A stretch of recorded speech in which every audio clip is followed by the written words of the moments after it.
سلام بچه‌ها، خوش اومدین به چنل ایران گیم روم. من مصطفی هستم به همراه علی. امروز قراره که همونطور که ازمون خواسته بودین یه ولاگ کامل در مورد تورنمنت ارسطو رو هم دیگه ببینیم. خب علی جان خودتو برای بچه‌ها معرفی کن و اینکه قراره چیکارا کنیم توی ایران گیم روم برای بچه‌ها بگو. من علی ام 17 سالمه و عاشق دنیای گیمینگ و انیمه و فیلم و سریال هستم و خواستیم که با مصطفی تو این زمینه یه قدم جلوتر بریم و چنل ایران گیم روم رو زدیم که قراره توش ولاگ و نقد و بررسی و آنباکسینگ و کلی چیزای خفن دور هم داشته باشیم.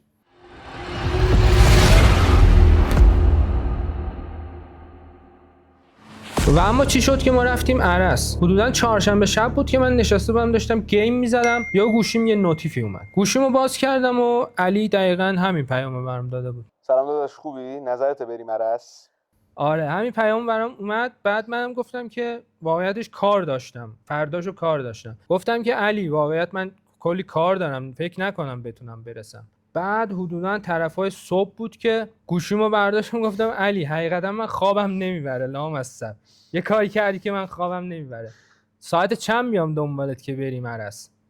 بعد علی هم گفت که 7:30. 7:30. ساعت 7:30 بود که رفتم دنبال علی و ادامه داستان.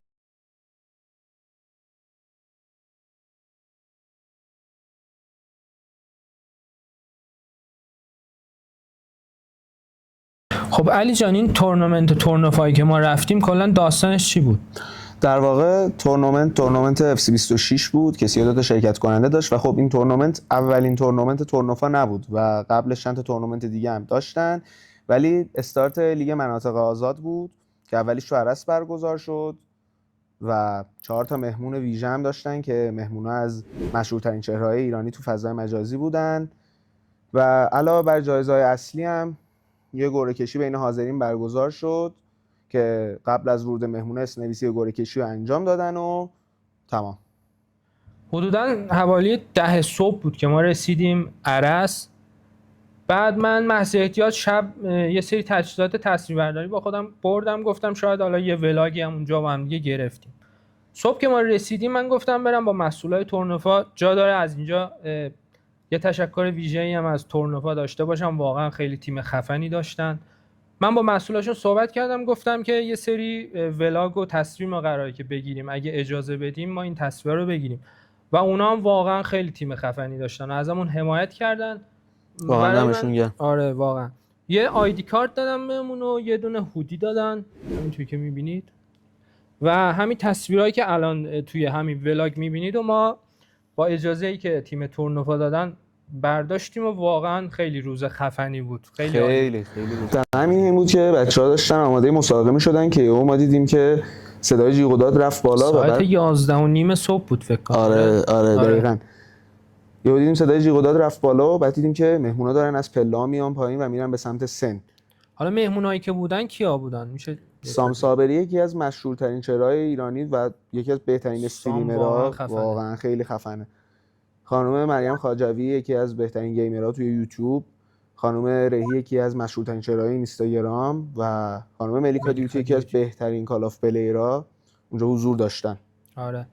بعد همینطور که اومدن یه احوالپرسی کوتاهی داشتن و استقبال واقعا بی‌رقیب. خیلی من اصلا انتظار نداشتم همچین جمعی اونجا حضور داشته باشن. خیلی خفن بود.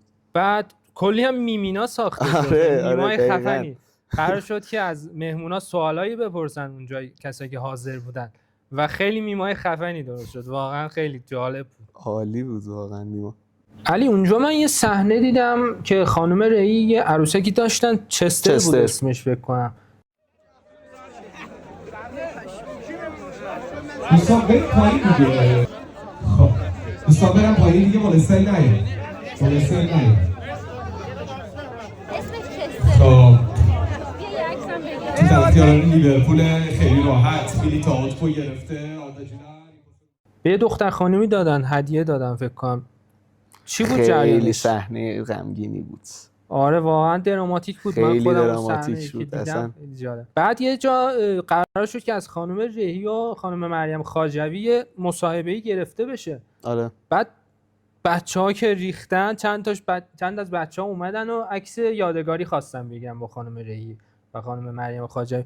بعد دیگه اون مصاحبه فکر کنم کلا کنسل شد و اون صحنه آره. تبدیل شد به صحنه گرفتن عکس یادگاری. آخه قرار بود یه تایمی بذارن واسه عکس آره یادگاری، یه تایمی در بعد نظر گرفته بودن، ولی این اتفاقی که افتاد دیگه گفتن الان بگیریم. آره دیگه چون اون حجم از جمعیت رو واقعا نمیشد کنترل کرد دقیقاً و خیلی خیلی واقعا خواستار برای این عکس خیلی زیاد بود که عکس 100%، یادگاری 100%. بگیرن. خیلی صحنه جالبی بود. بعد که بچه‌ها عکساشون رو گرفتن دیگه مهمونا خیلی واقعا خسته شده بودن.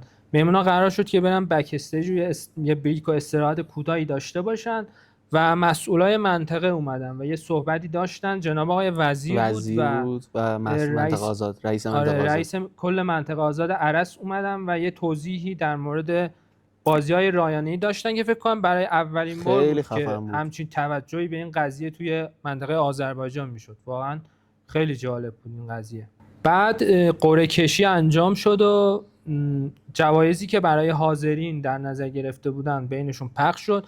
قرار بود که بین یه نفر پخش بشه این جایزه، یه نفر باشه، بعدش شد 10 نفر، بعدش شد 11 نفر به خاطر آقای سام صابری. یه جایزه هم یکی از مسئولای تورنوفا فکر کنم دادن. نه آقای سام صابری. آقای سام صابری دادن بله. یه جایزه هم بین اونا پخش شد و بعد مهمونا با حاضرین خداحافظی کردن و برنامه تموم شد تورنوفا. خیلی خفن بود. بچه‌ها خیلی ممنون که تا اینجا ویدیو اومدین. خوشحال میشم این ویدیو رو لایک کنین، کامنت بذارین، سابسکرایب کنین و برای دوستاتون هم بفرستین اگه خوشتون اومد. تا ویدیوهای بعدی بدرود. میبینیمتون. خدا